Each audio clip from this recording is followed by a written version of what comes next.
तो गाइस आज की इस वीडियो में हम पढ़ेंगे ambiguity in NLP. In NLP there is a situation where meaning of a piece of text is unclear. It is known as ambiguity. Ambiguity is a big challenge in NLP. There are various types of ambiguities. तो जब NLP में किसी piece of text का meaning unclear होता है उसे ambiguity कहते हैं. Lexical ambiguity. When a word in a sentence have more than one meaning, it is known as lexical ambiguity. जब एक स्पेसिफिक वर्ड होता है उसकी मोर देन वन मीनिंग्स निकलते हैं उसे लेक्सिकल एम्बिग्यूटी कहते हैं. For example, I saw bat in ground. अब ये जो बैट वर्ड है इसका एग्जैक्ट मीनिंग हमें नहीं पता है. बैट मतलब ये अगर एक चमगादड़ की बात कर रहा है या फिर क्रिकेट या फिर बेसबॉल बैट की बात कर रहा है वो हमें नहीं पता. तो ये एक एम्बिग्यूटी तैयार कर रहा है, lexical ambiguity.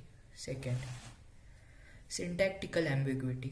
When sentence can be passed by more than one ways, it is known as syntactical ambiguity. Example, Ramesh saw a man with a telescope. जो एक सेंटेंस होता है जब वो मोर देन वन वे से parse किया जाता है वहां पे सिंटैक्टिकल एम्बिग्यूटी आती है. For example, Ramesh saw man with telescope. अब रमेश ने मैन को टेलीस्कोप के थ्रू देखा है या उस मैन को टेलीस्कोप कैरी करते हुए देखा है, ये यहाँ पर इस सेंटेंस में अनक्लियर है, इसीलिए ये एक सिंटैक्टिकल एम्बिग्यूटी है. Semantic ambiguity. When sentence has more than two meanings it is known as semantic ambiguity. जब किसी सेंटेंस के मोर देन वन मीनिंग्स निकलते हैं तो उसे सिमेंटिक एम्बिग्यूटी कहा जाता है. Rahul burn his books and Harsh too.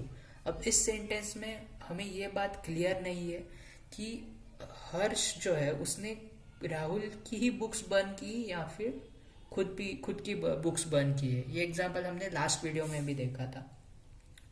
अब आता है एनाफोरिक एम्बिग्यूटी पे.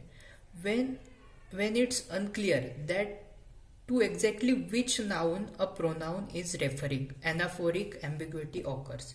जब एक प्रोनाउन किस नाउन को मतलब एड्रेस कर रहा है हमें नहीं पता होता है तब एनाफोरिक एम्बिग्यूटी ऑकर होती है. For example, sword was inside the castle, it was strong. अब जो ये इट है वो एग्जैक्टली स्वॉर्ड को एड्रेस कर रहा है या फिर वो कैसल को एड्रेस कर रहा है वो हमें नहीं समझ में आ रहा. सो ये एक एग्जाम्पल है एनाफोरिक एम्बिग्यूटी का. Pragmatic ambiguity.